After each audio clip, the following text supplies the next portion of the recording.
So this week, a friend of mine called me out on something that I think I'm good at.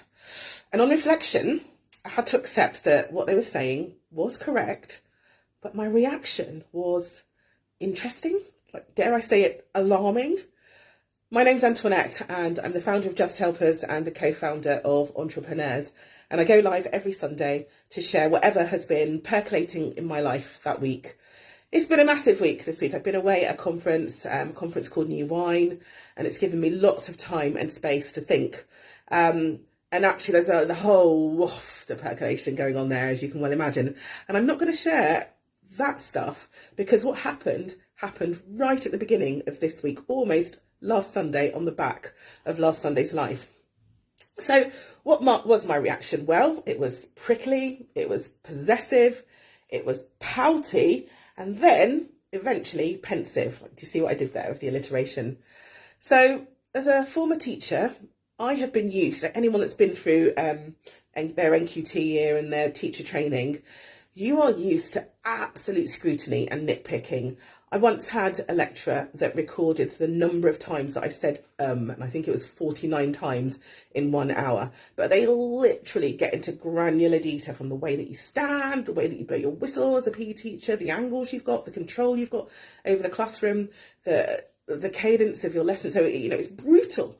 And I've been used to that. I've been used to very open classrooms, which you are. In PE, you're everybody's fishbowl. Everyone can see you from all the classroom windows. All your colleagues are in and out, flowing regularly through your lessons. And then, of course, you've got 30-odd kids, young people, staring back at you live with instant feedback. There's no pretending with them. And I love that. But it seems like I've gotten a bit soft. So, yeah, oy vey, I thought I had tough skin, but last week was interesting, as I said. But in the last 3 weeks, I think it came on the back of that. I've had cause to reflect and hear back about a number of actions and decisions that I've taken where I perhaps didn't get it, I didn't nail it 100%. And I've really had to think and seek feedback about what I could do better next time, and what myself and the teams that I work in could do better as well. So not a bad thing, but it got me thinking about the person that gave me feedback and other people that give me feedback and how I respond and why. So bear with me on this, but I think for me, there are 4 main kinds of people that feedback or give criticism in my life. And so the first one is a little bit of a stretch for the imagination, but you'll get it. So the first is a critical frame. So, i.e., your critical forebrain or your cerebrum, which is where all the reasoning and planning and other intellectual activities happen. I affectionately call this mini-me or mini-mouthy me. And mini-mouthy me can be one of my loudest critics. So I often, either that or not critical enough. Mini-me, mini-mouthy me can often do a lot of stroking as well and say, aren't you brilliant? Aren't you lovely? And so I'm often having to train my critical frame to give balanced feedback that's going to help me move forwards. I have to, I think I'm my worst critic out of all of the people in my life. And so often I will err on the side of critical for myself, because I'm always striving for excellence and doing better and being better. And that can be a little bit exhausting without the balance. That can be a challenge. So my critical frame, always having a look at that and trying to balance the sound of that in my mind. The next is a critical friend. And actually, this person that gave me feedback last week is a critical friend. And typically, there's someone that at the base of it all are a cheerleader for you. At the base of it all, they want the very best for you. At the base of it all, they're coming at you with love because they want you to be the best version of yourself. And typically, the way that they give feedback is usually quite nurturing, even if it's hard to hear.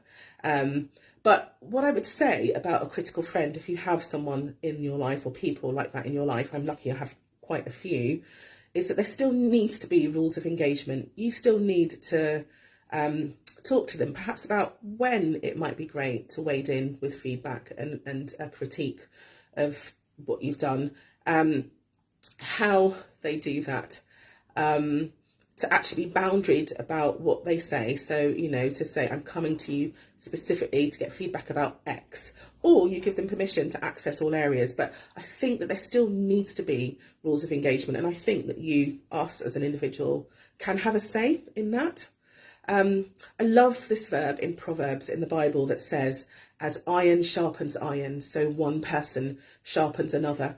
And I think that's the deal with a critical friend. And I think often there's a two-way rub that goes on, you know, when you're like sharpening knives, and that there is that mutuality of wanting to see the best in each other and enabling the other to be their best too. The third is a criticising friend, so slightly nuanced, and it is nuanced because they look a little bit similar to a critical friend. They're people that maybe you've known for a while, who feel that they know you well, but actually they often arrive with their own baggage on the scene of your wreckage. And as I said, they catch you out because they look like a critical friend, but wittingly or unwittingly, at their core is the need to tear you down to elevate themselves. And I would say that you need a bit of distance from them. You know, yes, love them, be friends, be associates, whatever it is, but maybe that's not your best source of feedback. So learn to identify them and proceed with caution. And the last is a critical fiend, aka a troll. And actually, I don't even want to say too much about them. They need to be blocked, you need to step over them, and you need to move on. Refer back to your critical friend for clarity if need be. So the truth is, it's great to have accountability. It's great. It's important, actually, to have checks and balances, but by people that love us, want the best for us, and whose intention is to help us be the best version of ourselves. Frank A. Clark, an American lawyer and politician born in the late 1800s, said that criticism should be like rain. It should be gentle enough to nourish a man's growth without destroying his roots, her roots. You get the gist. So I have a few questions just to end. Like for you, who are the loudest voices in your life? Who are the loudest critiques in your life? How much bandwidth do you give them? Do you need to dial it down, or do you need to eliminate some of those voices in your life? Do you need to set clearer boundaries with some? Or are you someone that completely rejects or refuses to hear feedback?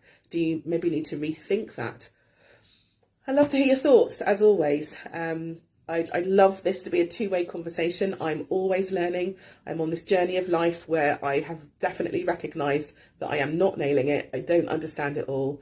And I'm just loving the learning as I go day by day.